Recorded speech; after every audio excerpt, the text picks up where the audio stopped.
Now, the rest of the story. June 1920, the Republican National Convention opened in Chicago. And by the 11th, everybody was fed up, ready to go home. Problem was there were too many presidential candidates. 13 main contenders, 16 less significant ones, and beyond those, practically everybody who crowded the old Chicago Coliseum had his own dark horse favorite. So, there were the politicians and the delegates suffocating in the heat and humidity, frustrated by a recent waiters' strike and mounting hotel bills and shortening tempers and too many choices. And that's why, on the evening of Friday the 11th, the kingmakers gathered to put an end to the wheel spinning. Their meeting place would be the Blackstone Hotel suite of Colonel George Harvey, number 40810, the so-called early American suite. Most elegant accommodations. Rich French walnut paneling, a fireplace flanked by stately wing chairs, large wood-shuttered windows overlooking Lake Michigan.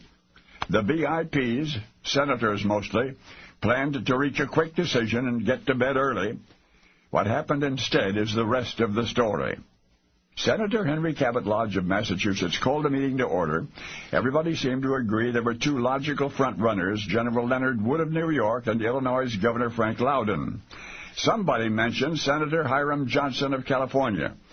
In the early balloting, he had seemed such a promising contender, but no, it was argued the assembled must confine their considerations to those two most popular, potentially most effective candidates. General Wood was the choice of big business, the favorite of Teddy Roosevelt's friends. He had commanded the Rough Riders during the Spanish-American War. Governor Loudon, too, would be an aggressive vote-getter. The nation's farmers regarded him highly. And yet between these two outstanding prospective representatives of the Republican Party, the Republican kingmakers simply could not decide who was better. And from this point on, the history of what happened behind those closed doors in that Blackstone Hotel suite become clouded. Years later, a Senate committee would hear approximately what you've just learned, but the rest is mostly rumor about arm twisting and big wheel deals and payoffs and power plays and pandemonium. This much is certain. By dawn, the kingmakers had reached a desperate compromise decision. The Republican presidential candidate for the year 1920 would be a dark horse, Senator Warren G. Harding of Ohio. Hours later, as prescribed by the power brokers, Harding was voted the Republican Party's official nominee. The historic last-minute decision of the Wheeler dealers was not a wise one. The consequent Harding administration was stained with scandal and corruption, culminated in the death of Harding himself under mysterious circumstances. But something else came from that incredible night, a phrase. For all evening long and into the dark of the morning, the sequestered VIPs did more than huddle and haggle and finagle. They smoked cigars. They smoked incessantly. Now, don't get ahead of me. Harding's campaign manager reported this to the press the following day, and thus did an expression earn the vernacular, an expression describing any closed-door decision-making meeting away from a convention floor.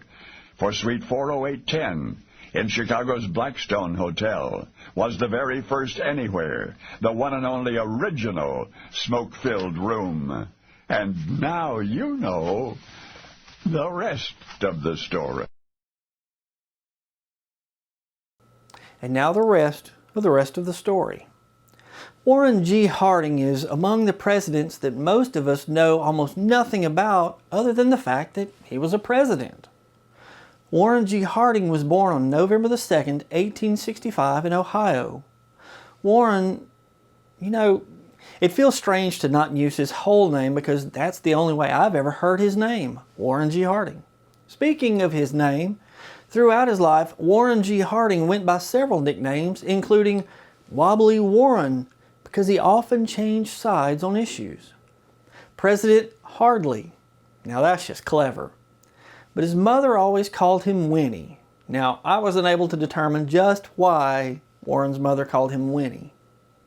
Warren's father owned a local newspaper in Marion, Ohio, where Warren worked as a boy and learned the journalism trade. Warren was a music lover and played the cornet. At the young age of 14, Warren enrolled at Ohio Central College, where he graduated in 1882 at the age of 18.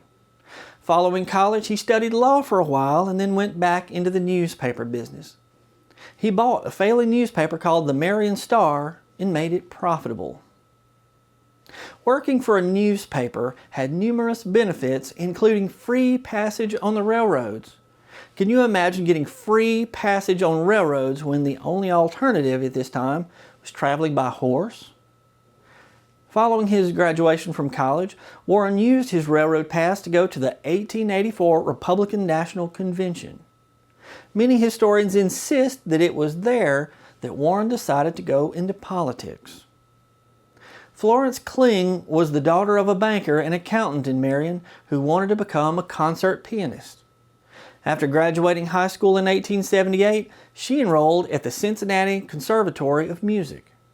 For 3 years, Florence spent 7 hours each day practicing on the piano, sometimes till her fingers bled.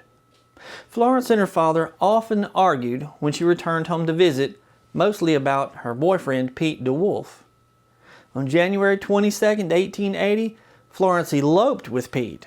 A record of their marriage was printed in the Marion Star, the newspaper Warren eventually owned. Pete and Florence had a son, but the marriage was failing. Pete struggled with alcoholism and abandoned Florence and the baby on New Year's Eve, 1882. In 1885, Pete was arrested after a failed attempted train robbery. Florence and Pete were divorced the following year. In that same year, 1886, Florence and Warren began a romance. Florence was 5 years older than Warren. In 1890, Warren and Florence were engaged to be married, much to the chagrin of Florence's father.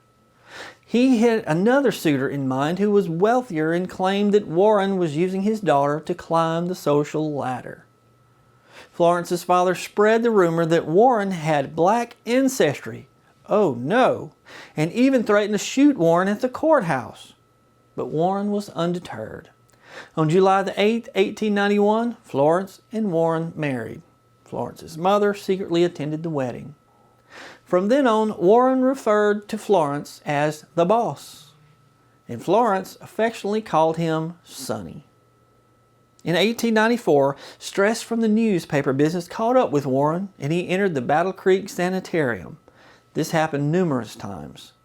Modern doctors have concluded that Warren was suffering from heart disease.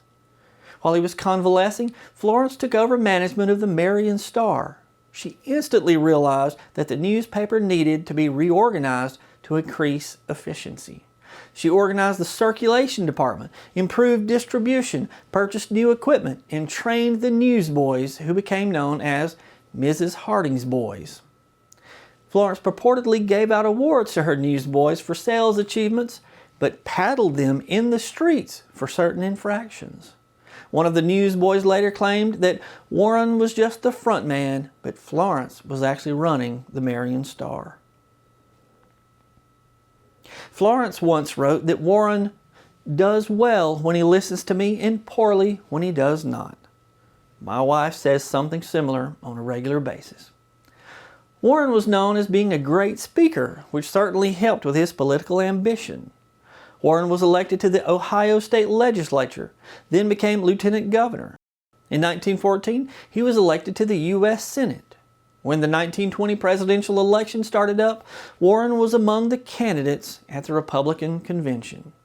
In the initial vote of the delegates, Warren was dead last, but he eventually received the nomination, as Mr. Harvey explained.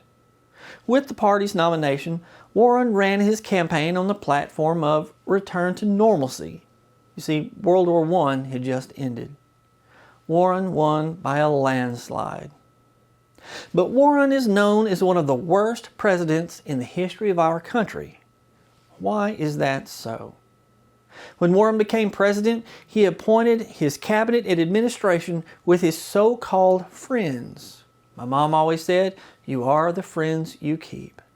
Those friends turned out to be crooks who only wanted to use the government to make money. Kind of sounds familiar.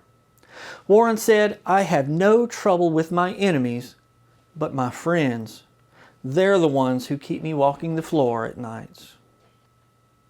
Warren's presidency was fraught with scandals, and the worst was the Teapot Dome scandal.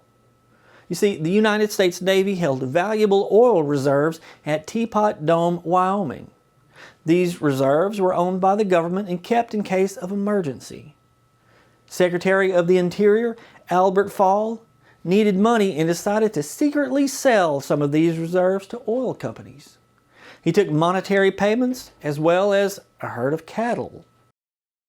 Now this was all very illegal, and Albert Fall ended up going to jail. In June of 1923, President Harding and his entourage traveled west in what he called the Voyage of Understanding. The plan was for Warren to travel the west coast and end up in Alaska. He needed to relax. On the evening of July 27, 1923, Warren went to bed early in his Seattle, Washington hotel room. Sometime during the night, Warren began complaining of pain in his upper abdomen. The physician that traveled with him thought the problem was his heart. They rushed the ill president by train to San Francisco for medical treatment. There, in addition to his heart problems, doctors diagnosed him with pneumonia. They treated Warren with liquid caffeine and digitalis, a commonly used treatment for various heart conditions. Warren was confined to his bed in the Palace Hotel. But Warren's condition gradually improved. At around 7:30 on the evening of August 2nd, Florence read an article from the Saturday Evening Post to Warren called "A Calm Review of a Calm Man." It was a flattering article about Warren. When Florence paused for a moment, Warren said, "That's good. Go on, read some more." Florence continued reading. Those were his last words. Seconds later, 57-year-old Warren Gamaliel Harding died from a massive heart attack. Immediately following his death, Florence went back to Washington, D.C. and destroyed many of Warren's papers and correspondence, as she put it, to protect his legacy. Despite her best efforts, Warren G. Harding is still among the worst presidents in the history of our country. Really makes me wonder what was in those papers. I'm Brad Dison. Thanks for watching. And now you know the rest of the story.